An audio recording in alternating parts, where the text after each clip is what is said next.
Hello, it's some dust or something. I'm here today to talk to you about the Achillobator, which is the most recent official release in Path of Titans. This is a very large raptor, but only a medium carnivorous playable. When you're looking at the Achillobator, you're looking at something that has basically three distinct playstyles. You have the solo playstyle, the pack playstyle, and the apex killer playstyle. All three of these I think it does very well, and we're going to talk about all of those, but I wanted to start this off by first telling you about the stats.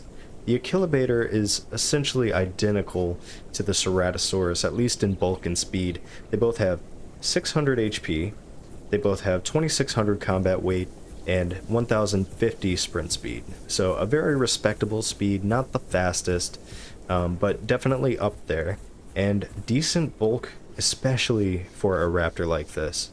I'm very excited to make this video and give you everything you need to know about the Achillobator, so let's get into it. I mentioned that the Achillobator opens you up to many different ways of playing, and as you can see here, there's plenty of categories, but each one of these has different ways that you can choose to run this thing. I think that's really cool. Let's start over here on the head. You have three options. The bite causes medium damage. If memory serves me, it does about 50. Very respectable. Raptor strikes. This is, of course, the thing that Latin and Dynon have. The more times you hit something, it stacks a multiplier. And I think your first bite on this is 5 damage, and your last is 55. If you're thinking about going between these two, I would just stick with the 50 damage personally. And then this is Shred. A powerful attack can only be used when pounced on an enemy. So what's cool about this is, I believe, it does a little more damage than the main bite attack, but as it says, can only be used when pounced. I'm someone that likes to alternate my different attacks. Like, for example, on the Achillobator, I'll alternate between the regular bite and my claw attack. If you're running Shred, yeah, you'll get extra damage, but it's only while you're pounced, and the Achillobator can only pounce on dinosaurs with a minimum combat weight of 5,000. Now, 5,000 is very big. That's extremely large. That's like sub-apex and up. So, you're not going to be using this that much, in my opinion, unless you're running like an apex killer moveset here. I would recommend sticking with the bite. Now in senses, you got a few things here. Lone Hunter, of course, since I usually play solo, I go with Lone Hunter for the 10% increased attack. You can also run Mob Boss if you want more of a group playable setup. So this increases the damage of all small raptors in your group by 3% when near me, or near you. So that's of course going to mean Dynons and Latins. Stacks up to 7 times for each small raptor in your group, so you can get a pretty sizable little multiplier going there. Disabled if there is more than one Achillobator. So that's why it's Mob Boss. There's only one big boss at the top, and that's going to be you if you're running this. And then Hunter's Instinct increases land movement speed by 5% when not in combat. Good for getting around the map, not really going to help you much else. Alright, front limb here. Now this is where you have some really interesting things going on. So this is the claw attack. It says causes medium damage and deals additional damage if used while pounced onto an enemy. I know the base damage for this is 90, which is insane. For reference, I think the Metries claw attack only does like 35. Of course, there's more combat weight on the Metries part, but 90 damage on a claw attack is nuts. This is going to be what you base your attacking around if you're running this. I love this attack. I body all sorts of things with it. It just shreds your enemies. Now, you could also go with Cruel Swipe, and I was talking about the Apex Killer set that you can run with this thing. That's where this comes in. You can see here, claw attack that deals more damage to heavier enemies. So, I've seen tests of this, and you can like 12-shot Spinos and bars with this. It is absolutely insane. Of course, you know, that's only going to work for you if you are fighting those big apexes. Now, for me, I like a more generalized use.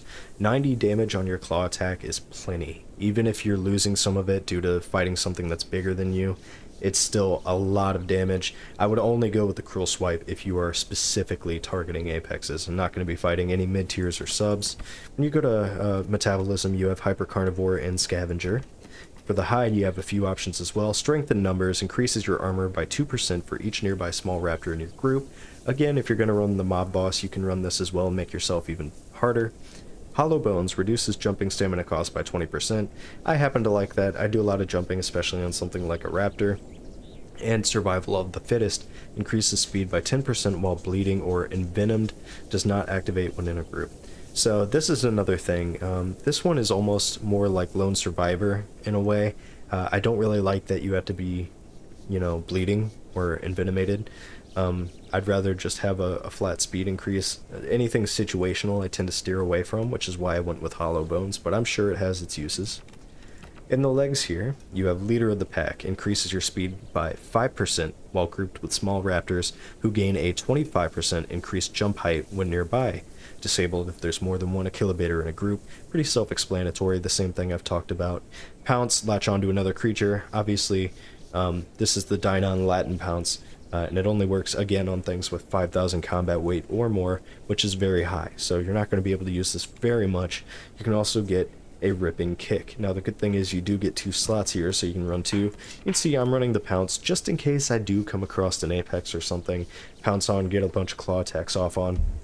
And the ripping kick, you'll hear a lot of talk that this is very disappointing, and I see where they're coming from. It does virtually no damage and barely any bleed. Even if you're running like the bleed subspecies, it's not that impressive.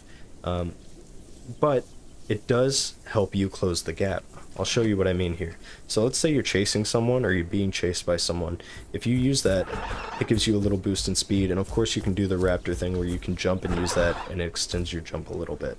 So it does have some utility there. Now, for the tail, you have counterbalance and rudder. So this is really going to come down to what you're using yours for.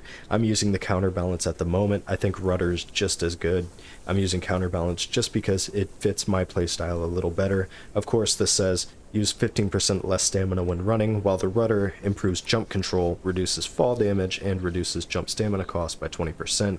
That's huge because this is a raptor, but it's a kind of a heavier raptor, so you will notice the fall damage. It's not immune, and people that run rudder, it's really going to help you in that regard. And finally, for the voice slot, we have 3 options here as well. With Bark, increase the attack of all raptors in the group by 8% within 30 meters for 20 seconds, stacks 10 times. Panicking Sprint, this one is awesome. Replenishes 25 stamina and reduces the attack damage of all nearby creatures by 20% for 30 seconds. So this replenishes your stamina. I'm going to waste a little bit here just to kind of show you. But essentially what this is going to do is, on my initial use of this ability, it is going to drain a little bit of stamina, and then it's going to give me a lot back. So I'm going to pop it now. Now watch the stamina bar. There it goes. Shoots right back up. So that's a quarter of my stamina back. And that is awesome in so many ways. Stamina can really be a deciding factor in fights a lot of the time. So being able to pop that and get some back can really give you the edge to get away from something or to keep yourself in the fight for longer. And something that a lot of people seem to overlook as well is where it says reduces the attack damage of nearby creatures by 20% for 30 seconds. So not only do you get some stamina back, but you're nerfing the attack of whatever's fighting you by 20% for half a minute. That's pretty huge. Like, if it's a close match, you can just pop that, and it's going to give you an edge for sure.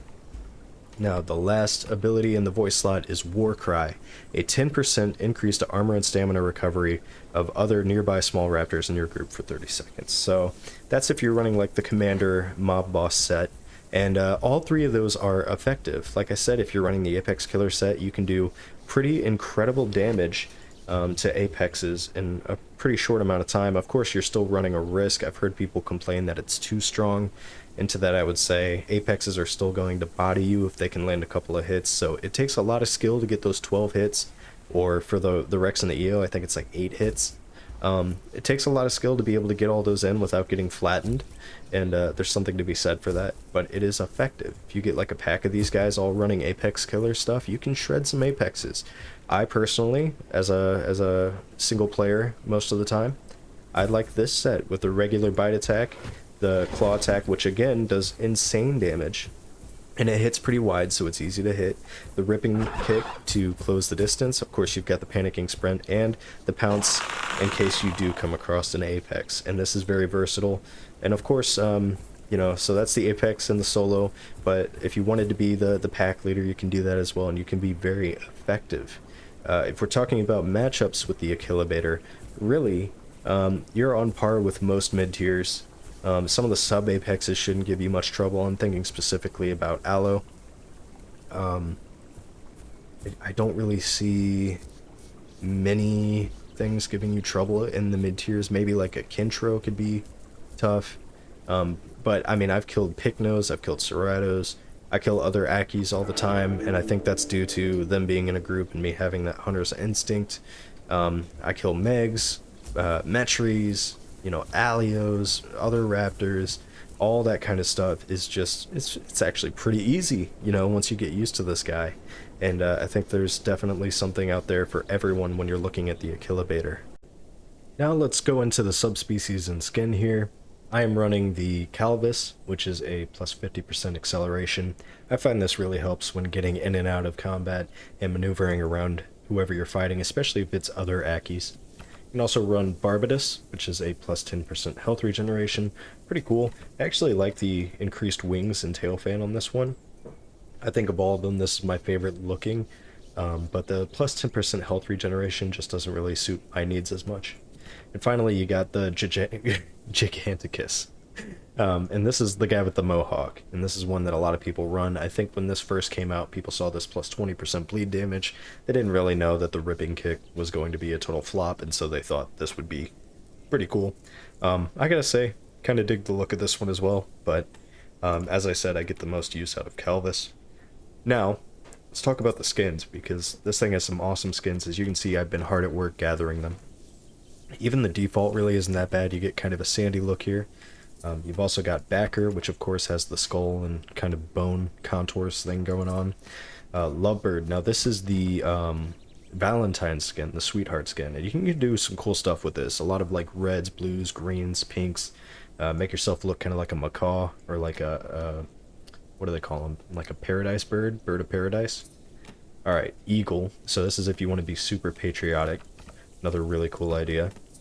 Flicker. I enjoy this one, as well as Roadrunner, one of my favorites. I'm gonna say that on like all of them because they're all really cool. Masked is pretty cool. There's a thing you can do with it over here where you can pick like a really bright color to be like your mask. Like it. Charred, this is the one I'm working on now. Really like how you got the highlight down here and then these sort of neutral colors up top. Trogan, or Trojan? I guess that'd be Trogan. This one's really good for camouflage in my opinion.